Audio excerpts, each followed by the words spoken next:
ஜனவரி 10 கோவையில் தமிழக பாஜகவின் மிக பிரம்மாண்டமான ப்ரொஃபஷனல் கனெக்ட் 2026 கட்சியின் தொழில்துறை வல்லுநர் பிரிவு நிகழ்ச்சியில் மத்திய அமைச்சர்கள், பாஜக தலைவர்கள், துறைசார் வல்லுநர்கள் பங்கேற்று பேசுகிறார்கள். நிகழ்வில் பங்கேற்க லிங்கில் ரெஜிஸ்டர் செய்யுங்கள். உச்சத்தை தொட்ட தங்க விலை, மீட்க முடியாத அடகு நகையை விற்பதற்கு இதுவே சரியான நேரம். இனியும் யோசிக்காதீங்க. உங்க தங்க நகைய அதிக விலைக்கு விற்க சிறந்த வழி பிரைம் கோல்ட் ஹப் 9840551787. ஆஹா, no compromise. உங்க சைடுலயும் எங்க சைடுலயும். It's a GT promise. GT Holidays, South India's #1 travel brand. ஆதரணியர்களுக்கு அன்பு வணக்கம். வங்கதேசத்தில் நாம் நினைத்ததை விட கொடூரமான சம்பவங்கள் அரங்கேற தொடங்கியிருக்கின்றன. இது தொடங்கினது அப்படின்னு பார்த்தோம்னா, திப்பு சந்திர தாஸ் அப்படிங்கிற அந்த இளைஞர் எரித்து கொல்லப்பட்ட சம்பவம் அப்படிங்கிறது மிகப்பெரிய ஒரு பரபரப்பை, அதிர்ச்சியை ஒட்டுமொத்த நாடுகளையும் ஏற்படுத்தியது. இப்போ அதன் தொடர்ச்சியாக அங்கொன்றும் இங்கொன்றுமாக நடந்து வந்த சம்பவங்கள் அப்படிங்கிறது இப்போ ரொம்ப சிஸ்டமேட்டிக்கா ஒரே ஒரு கம்யூனிட்டியை மையப்படுத்தி அந்த வெறுப்பு அப்படிங்கிறது உமிழப்பட்டு, அது இப்போ அங்க இருக்கக்கூடிய ஒரு மதவெறி கும்பல் அதை ஒரு கலவரமாக அதை நடத்தி அங்க இருக்கக்கூடிய மைனாரிட்டிஸ் மிகப்பெரிய ஆபத்தில் தற்போது இருக்கிறார்கள். இதற்கு 2 சம்பவங்களை சொல்றதுக்கு முன்னாடி, வங்கதேசத்தில் இருக்கக்கூடிய ஒரு மைனாரிட்டி கமிஷன் மைனாரிட்டிகளுக்கு எதிரான அடக்குமுறை அப்படிங்கிற பேர்ல அவங்க டைரக்டா கிரவுண்டுக்கு போய் விசிட் பண்ணி அவங்க இன்சிடென்ட்ஸ் எல்லாத்தையுமே நோட் பண்ணி அவங்க ஒரு ரிப்போர்ட் கொடுத்திருக்காங்க. அந்த ரிப்போர்ட் உண்மையிலேயே அதிர்ச்சியை ஏற்படுத்தி இருக்கிறது. அந்த ரிப்போர்ட்டை பார்க்கறதுக்கு முன்னாடி நேற்று நடைபெற்ற ஒரு சம்பவத்தை பார்ப்போம். இது வங்கதேசத்தில் இருக்கக்கூடிய பிரோஜ்பூர் அப்படிங்கிற மாவட்டம். அந்த மாவட்டத்தில் இருக்கக்கூடிய ஒரு கிராமம் துமிர்தலா அப்படிங்கிற ஒரு கிராமம் இருக்கு. அந்த கிராமத்துல அடர்த்தியாக இந்துக்கள் வசிச்சுட்டு வராங்க. அங்க கிட்டத்தட்ட மர்மமான முறையில் அவர்களுடைய வீடு கொளுத்தப்படுகிறது. ஒரு வீடு இல்ல, 2 வீடு இல்ல. இதை நியூஸ்ல ரிப்போர்ட் பண்ணிருக்கிறபடி பார்த்தோம் அப்படின்னா கிட்டத்தட்ட 5க்கும் மேற்பட்ட வீடுகள் கொளுத்தப்பட்டிருக்கிறது அப்படிங்கிறத பார்க்கிறோம். ஸோ அதிர்ஷ்டவசமா அதுல யாரும் பலியாகல. ஆனா அவர்களுடைய உடைமைகள், அவங்க இத்தனை நாளா கஷ்டப்பட்டு சேர்த்து வைத்திருந்த விஷயங்கள் எல்லாமே அந்த தீக்கிரையாகி இருக்கின்றன. அவர்கள் வளர்த்து வந்த செல்லப்பிராணிகள் எல்லாமே கொல்லப்பட்டிருக்கு அப்படிங்கிறத பார்க்கிறோம். ஸோ இந்த அளவுக்கு மோசமான ஒரு சம்பவத்தை யார் செய்தா அப்படிங்கிற ஒரு பின்னணியும் பார்க்க வேண்டியதா இருக்கு. மாவட்ட எஸ்பி டைரக்டா போய் அங்க பார்த்து இதுல பின்னாடி இருக்கக்கூடிய யார் யார் அப்படின்னு விசாரணை நடத்துறார் அப்படிங்கிற ஒரு செய்தி ரொம்ப ஃபார்மலா வருது. ஆனா அதை தாண்டி அதுல எந்த மாதிரியான ஒரு அடுத்தடுத்த நகர்வு நடந்திருக்கு அப்படின்னு தெரியல. ஏன்னா இது கடந்த வாரத்துல திப்பு சந்திரதாஸ் அப்படிங்கிற அந்த இளைஞர் கொல்லப்பட்ட விதம், அந்த சம்பவம் நடந்த பிறகு ஒரு 12 பேரை நாங்க கைது பண்ணிருக்கிறோம் அப்படின்னு இந்த யூனஸுடைய அரசாங்கம் சொன்னது. ஆனா அதுல யார் செஞ்சா, எதற்காக செய்தார்கள் உள்ளிட்ட எந்த விஷயமும் இப்போ வரைக்கும் வெளிவரல அப்படிங்கிறத பாக்குறோம். கைதோட அது நிக்குது. சோ இப்பவும் அந்த மாதிரியான சம்பவம் தான் நடக்குது. இப்ப இதன் தொடர்ச்சியாக வங்கதேசத்தில் இருக்கக்கூடிய ஒரு மைனாரிட்டி கமிஷன் அவங்க ஒட்டுமொத்தமா வங்கதேசத்தில் இருக்கக்கூடிய பகுதிகளுக்கு எல்லா இடத்துக்குமே போய் இந்த வங்கதேச மக்கள் எங்கெங்கெல்லாம் பாதிக்கப்பட்டிருக்கிறாங்க, வங்கதேசத்தில் இருக்கக்கூடிய சிறுபான்மையின மக்கள் எந்த இடத்துலலாம் பாதிக்கப்பட்டிருக்கிறாங்க அப்படிங்கறத அவங்க கண்காணிக்கிறாங்க.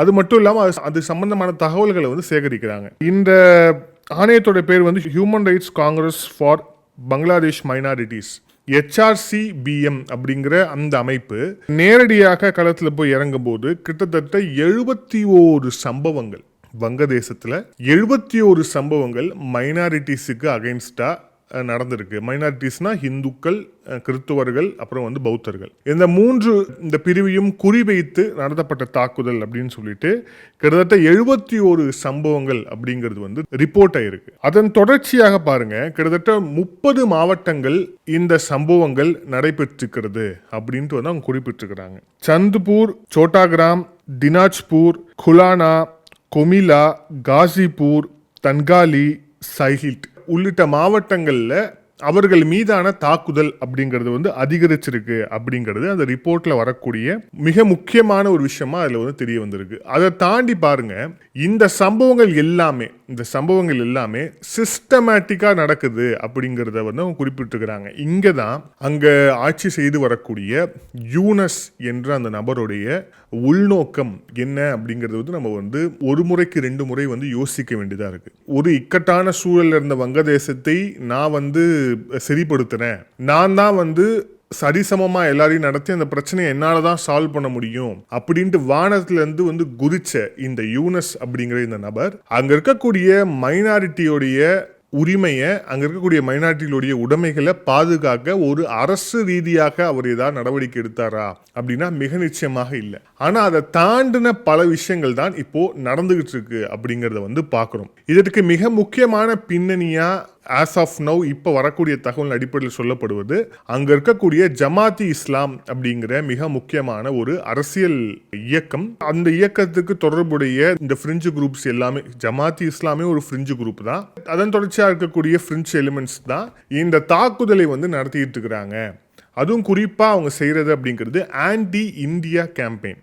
இந்தியாவுக்கு எதிரான ஒரு கட்டமைப்பை தொடர்ச்சியாக அங்க உருவாக்குவது. ஆன்டி இந்தியா அப்படின்னா அதிலே ஆன்டி ஹிந்துன்னு வந்துருது, ஆன்டி மைனாரிட்டின்னு வந்துருது. அப்படிங்கிறதால அவர்களுடைய கோபம் அவர்கள் ஏற்படுத்தக்கூடிய விஷயம் அப்படிங்கிறது இதை நோக்கி மாறுது. இதுல நம்ம 2 விஷயம் யோசிக்க வேண்டியதா இருக்கு.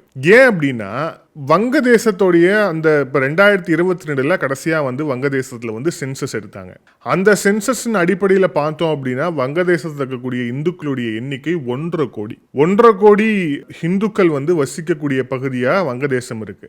அதுக்கு அடுத்தபடியா கிட்டத்தட்ட ஒரு 50 லட்சம் பேர் கிறிஸ்தவர்கள் இருக்கிறாங்க. அதுக்கும் கீழே கிட்டத்தட்ட ஒரு 5 to 10 லட்சம் பேர் பௌத்தர்கள் இருக்கிறாங்க. இதுதான் அங்க இருக்கக்கூடிய மைனாரிட்டிஸோட எண்ணிக்கை அப்படிங்கிறத பாக்குறோம். 1.5 கோடி பேருக்கு பாதுகாப்பு இல்லாத ஒரு அரசாங்கம் அங்க நடக்குது அப்படின்னா அது எந்த விதமான அரசாங்கம் அப்படின்னு மிகப்பெரிய ஒரு கேள்வி இங்க எழுந்திருக்கு. அது மட்டும் இல்லாம அந்த 1.5 கோடி பேரும் ஆபத்தில் இருக்கிறார்கள். அந்த 1.5 கோடி பேரும் அடுத்து என்ன நடக்கும் அப்படிங்கிற ஒரு பயத்துல இருக்கிறாங்க. அப்படின்னா என்ன மாதிரியான ஒரு சூழல்ல அவங்க அங்க இருக்கிறாங்க அப்படிங்கறத நம்ம பார்க்க வேண்டியிருக்கு. இஸ்ரேல்ல இதா ஒரு விஷயம் நடந்துச்சு, குறிப்பாக இந்த காசால போய் யாராவது போய் அட்டாக் பண்றாங்க, இஸ்ரேல் தான் அட்டாக் பண்ணுவாங்க.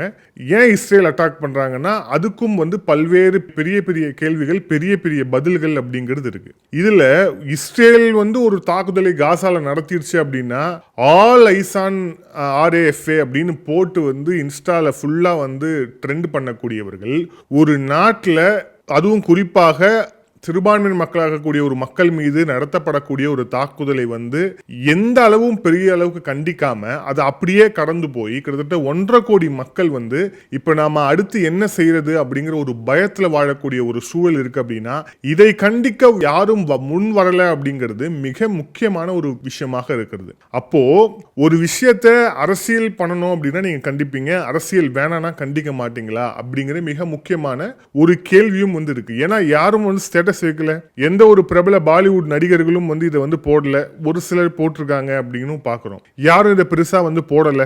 அப்போ மக்கள் அவதிப்படுகிறார்கள் அப்படிங்கிறது உங்களுடைய விமர்சனத்துக்கான அளவுகோலா, இல்ல அவர்கள் எந்த மதத்தை சேர்ந்தவர்கள், இல்ல எந்த நாட்டுக்கு எதிரானவர்கள், இல்ல யாருக்கு ஆதரவானவர்கள் அப்படிங்கிறது உங்களுடைய அளவுகோலா? அப்போ உங்க அளவுகோல் அப்படிங்கிறது மனிதாபிமானம் அப்படின்னு தான் நாங்க இத்தனை நாளா எல்லாருமே பார்த்தோம். இதை நீங்க கண்டிக்கல அப்படிங்கறதுல இருந்தே அப்போ உங்களுடைய அளவுகோல் அப்படிங்கிறது மனிதாபிமானம் இல்ல.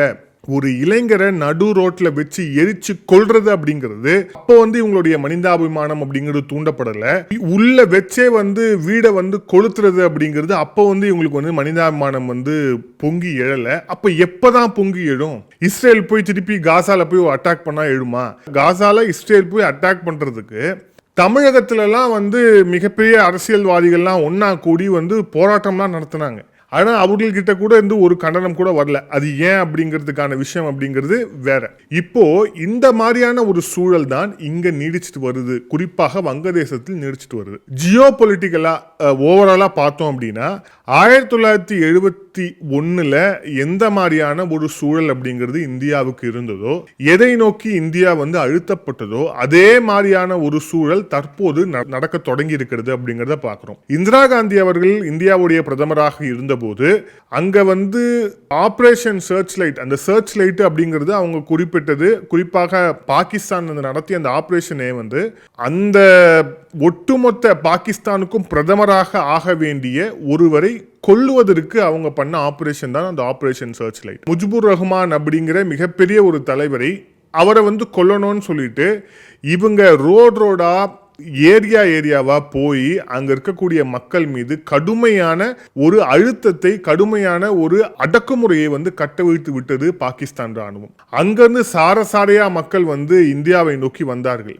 பிறகு இவர்கள் இவ்வளவு பெரிய அகாமடேட் பண்றது அப்படிங்கிறதுக்கான விஷயத்தை தாண்டி ஒரு நாடை இதுதான் சரியான நேரம், பாகிஸ்தானை உடைத்தாக வேண்டும், ஒரு புது நாடு பிறக்க வேண்டிய கட்டாயம் இருக்கிறது அப்படிங்கிறதை உணர்ந்த இந்திரா காந்தி அதை வந்து செய்து முடித்தார் அப்படிங்கிறத பார்க்கிறோம். அந்த முடிவை அவர் எடுத்தார். செய்து முடித்தது நம்மளுடைய ராணுவ தளபதியாக இருந்த ஃபீல்டு மார்ஷல் ஷாம் அனக்ஷா அவர்கள். ஸோ இந்த அளவுக்கு இதை வந்து இவ்வளோ விஷயத்த பண்ணதுக்கான மிக முக்கியமான காரணமே இந்த நாடு நமக்கும் நட்பு நாடாக இருக்கும் அப்படிங்கறத தான் நம்மளுடைய இதுக்கு முன்னாடி நம்ம விஷயத்தை வகுத்தவர்கள் இப்ப எல்லாமே வந்து கணக்கு போட்ட விஷயம். இல்ல அதுக்கு இன்னொரு காரணமும் இருக்கு. அவர்கள் வந்து இஸ்லாமியர்கள் இல்ல வங்கதேசிகள் அப்படிங்கறத தாண்டி அவங்க வந்து இன்னொரு வங்காளிகள் தான். பெங்காலி அப்படிங்கிறது வந்து இந்தியாவில் இருக்கக்கூடிய மிக முக்கியமான ஒரு ரீஜனல் லாங்குவேஜா இருக்கு. ஸோ அவர்களும் வந்து வங்க மொழி பேசக்கூடியவர்கள் அப்படிங்கிறதால கிட்டத்தட்ட நம்மளுடைய தொப்புள்கூடிய உறவுகள் தான். எப்படி வந்து இங்க ஈழத்தில் இருக்கக்கூடியவர்கள் தொப்புள்கூடிய உறவுகள் நம்ம சொல்றோமோ அதே மாதிரியான ஒரு சூழல் தான் அங்கேயும் இருந்தது.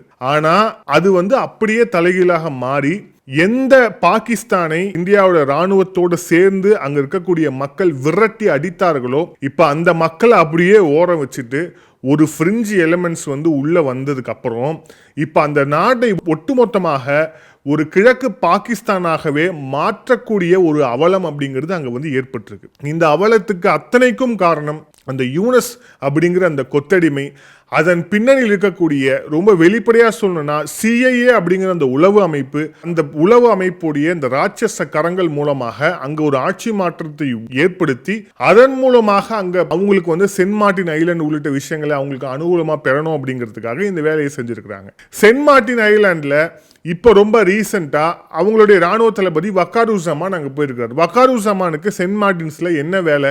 வக்காருஸமான் சென்ட் மார்ட்டின் ஐலாண்டுக்கு போனதுக்கான காரணம் என்ன? இது எல்லாமே மர்மமா இருக்கு. ஸோ மிகப்பெரிய ஒரு மர்ம தேசமாக இந்த ஆசிய கண்டத்துடைய அமைதி, அதுக்கப்புறம் இதோடைய வளர்ச்சிக்கே வந்து ஒரு குந்தகம் விளைவிக்கும் விதமா வங்கதேசத்துடைய செயல்பாடுகள் இருக்கு. குறிப்பாக வங்கதேசத்தை இப்போ ஆட்சி செய்து வரக்கூடிய இந்த யூனஸ் அப்படிங்கிற அமெரிக்காவுடைய கொத்தடிமையோட செயல்பாடு அப்படிங்கிறது இருக்கு. இது மிக நிச்சயமாக இந்தியாவுக்கு மிக முக்கியமான ஒரு அழுத்தமாக மாற இருக்கிறது. ராணுவ நடவடிக்கையை நோக்கி இந்தியாவை கொஞ்சம் கொஞ்சமாக இவர்கள் தள்ளி கொண்டிருக்கிறார்கள் அப்படிங்கிறதையும் பார்க்கிறோம். இதுலயே ராணுவ நடவடிக்கை இந்தியா எடுக்கணுமா எடுக்க வேண்டாமா அப்படிங்கிற பல்வேறு காரணங்கள் இருக்கு. போன காணொலியில் பேசும்போதே ராணுவ நடவடிக்கை இவர்கள் சப்போஸ் இந்தியா ராணுவ நடவடிக்கை வங்கதேசத்தை நோக்கி எடுத்தா இவங்க அதை எப்படி பிளேட்டை மாத்துவாங்க அப்படிங்கிறது தெரிஞ்சதுக்காக தான் அந்த பிப்ரவரி நடக்க போற எலெக்ஷனுக்காக இந்தியாவுடைய மௌனம் அப்படிங்கிறது மிக நிச்சயமாக இருக்கு. மௌனம் அப்படிங்கிறதும் அமைதி அப்படிங்கிறதும் கண்காணிப்பு அப்படிங்கிற அந்த ஒரு வலயத்திலிருந்து வருதே தவிர பலவீனம் அப்படிங்கிற அந்த ஒரு அடிப்படையிலிருந்து வரல. வங்கதேசம் என்ற அந்த நாடை முட்டி போட வைப்பதற்கு இந்திய ராணுவம் கூட தேவையில்லை, நம்மளுடைய BSF போதும். கிட்டத்தட்ட 100க்கும் அதிகமான அவுட் போஸ்ட் அப்படிங்கிறது BSF அவுட் போஸ்ட் அப்படிங்கிறது இந்தியா பங்களாதேஷ் கிட்டத்தட்ட 4000 கிலோமீட்டர் பார்டர்ல நம்மளுடைய BSF அவுட் போஸ்ட் வந்து கிட்டத்தட்ட ஆயிரக்கணக்கான அவுட் போஸ்ட் இருக்கு. ஸோ அந்த அவுட் போஸ்ட்ல BSF நினைச்சாலே இந்த நாட்டை வந்து முட்டி போட வைக்க முடியும். இதற்கு இந்திய ராணுவம் கூட அவசியம் இல்லை. ஆனா நம்ம வந்து பொறுமை காக்கக்கூடிய ஒரே ஒரு விஷயம் என்ன அப்படின்னா அந்த நாட்டில் ஜனநாயகம் வருவதற்கான ஒரு வாய்ப்பு அப்படிங்கிறது மிக நிச்சயமாக இருக்கிறது. பிப்ரவரியில் அங்க தேர்தல் நடைபெற இருக்கிறது. அந்த தேர்தலில் BNP அப்படிங்கிற ஒரு கட்சி வந்து ஆட்சி அமைக்கும் அப்படிங்கிற எதிர்பார்க்கப்படுகிறது. அது நடந்த பிறகு என்ன மாதிரியான ஒரு மாற்றங்கள் அங்க வரணும் அப்படிங்கிறதுக்காக இந்தியா காத்திருக்கு. இந்த காத்திருப்பு அப்படிங்கிறது வந்து அந்த 1.5 கோடி மக்கள் நீங்க என்ன வேணா பண்ணுங்க, இந்தியா வேடிக்கை பார்க்குங்கிறதுக்கான வேடிக்கை அல்ல.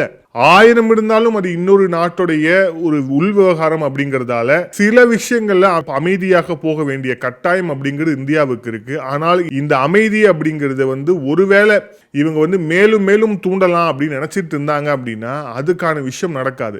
இன்னொன்னு, இந்த யூனஸ் போடக்கூடிய இன்னொரு தப்பான கால்குலேஷன் என்ன அப்படின்னா இங்க வந்து மைனாரிட்டிஸை வந்து நம்ம வந்து ப்ரொவோக் பண்ணோம், மைனாரிட்டிஸை வந்து அடிச்சோம், இங்க இருக்கக்கூடிய அடிப்படைவாதி கும்பலை வந்து இன்னும் நல்லா தூண்டி விட்டோம் அப்படின்னா இந்தியா வந்து வந்து ஏதாவது ரியாக்ட் பண்ணும், இந்தியா வந்து ஏதாவது ராணுவ நடவடிக்கை எடுக்கும். சோ ரெண்டு நாட்டுக்கும் வந்து போர், அப்படி போர்னு சொல்லிட்டு பிப்ரவரி நடக்க போற அந்த எலெக்ஷனை வந்து நிறுத்திடலாம் அப்படிங்கிறது தான் கேவலமான கேடுகட்ட இந்த யூனஸ் உடைய அந்த மைண்ட் செட் அப்படிங்கிறது வந்து அதுதான். அதற்கு இடம் கொடுக்காமல் அங்க ஒரு ஆட்சி மாற்றம் வரட்டும், வந்ததுக்கு அப்புறம் பாத்துக்கலாம். ஏன்னா எலெக்ஷன்ல இந்த பிஎன்பி அப்படி பங்களாதேஷ் நேஷனலிஸ்ட் பார்ட்டி கலிதாஜி அவர்களுடைய மகன் தாரிக் ரகுமான் வந்து அவர் இருக்கிறாரு. ஒருவேளை அவர் பிரதமராக பதவியேற்கும் போது என்ன மாதிரி விஷயங்கள் மாறுது அப்படிங்கிறத பார்க்கணும். ஒருவேளை அவர் பதவி ஏற்றால் இந்த யூனஸ் போன்ற கொத்தடிமைகள் மீண்டும் வந்து மூட்டை முடிச்செல்லாம் கட்டிக்கிட்டு திருப்பி அமெரிக்காவுக்கு போய் எங்கேயாவது வந்து செட்டில் ஆக வேண்டியதுதான். இதுதான் ஒரே வழியாக இருக்கும். ஆனால் யூனஸ் செய்த ஒரு விஷயமும் மிக நிச்சயமாக மறக்கப்படாது. குறிப்பா இப்போ வந்து ரொம்ப ரீசெண்டா பார்க்கிறோம், பாகிஸ்தானுடைய ராணுவ தளபதி, அந்த நாட்டுடைய சர்வாதிகாரியாக தற்போது அறிவிக்கப்பட்டிருக்கக்கூடிய அசிம் முனீர் ஒரு கிறிஸ்துமஸ் விழாவில் வந்து பங்கேற்கிறார். இந்த கிறிஸ்துமஸ் விழா வந்து கிட்டத்தட்ட அது ஆர்மி குவார்டர்ஸ்ல தான் நடக்குது அப்படிங்கிற மாதிரியான ஒரு கேள்வி. ஆர்மி குவார்டர்ஸ்ல அவர் வந்து ஆர்மி வந்து இருக்கக்கூடிய பகுதியில் அவர் நடத்தக்கூடிய அந்த விழாலேயே ஒரு பெரிய புல்லட் ப்ரூஃப் கண்ணாடி போட்டு அதுக்கு முன்னாடி தான் பேசுறாரு. ஸோ அந்த அளவுக்கு பயம் இருக்கு உங்களுக்கு. ஒருவேளை நம்ம இந்தியாவுக்கு எதிராக ஏதானும் பேசணும் அப்படின்னா எங்கிறது குண்டு பாயோன்னு உங்களுக்கு தெரியாத ஒரு சூழல் தான் இவங்க உள்நாட்டிலேயே இருக்கு. ஏன்னா அந்த அளவுக்கு தான் உங்களுடைய உள்நாட்டுடைய பாதுகாப்புடைய லட்சணம் அப்படிங்கிறது இருக்கு. அது வங்கதேசமாக இருந்தாலும் சரி, பாகிஸ்தானாக இருந்தாலும் சரி. அதனால இந்தியாவுடைய வலிமை அப்படிங்கிறது தெரியும். இந்தியாவுடைய மௌனமும் இந்தியாவுடைய காத்திருப்பும் அங்க ஒரு ஜனநாயகம் மலர வேண்டும் என்பதற்காகத்தானே ஒழிய இவர்கள் சொல்வது போல பலவீனமோ அல்லது நீங்க உள்ள பூந்து அடிங்க நாங்க பாக்குறோம் அப்படின்னு அந்த வீர ஆவேசம் பேசுறதுக்கோ அல்ல. சோ வந்து இந்த பிப்ரவரி இந்த நடக்கப்படுற இந்த எலெக்ஷனை வந்து நம்ம பொறுத்திருந்து பார்க்கணும். அதற்கு முன்பாக நடக்கக்கூடிய மிக முக்கியமான ஜியோ பொலிட்டிக்கல் அப்டேட், குறிப்பாக வங்கதேசம் தொடர்பாகவும் பார்க்க வேண்டிய கட்டாயம் இருக்கு. மீண்டும் இன்னொரு காணொலியில் சந்திப்போம். அதில் நன்றி, வணக்கம்.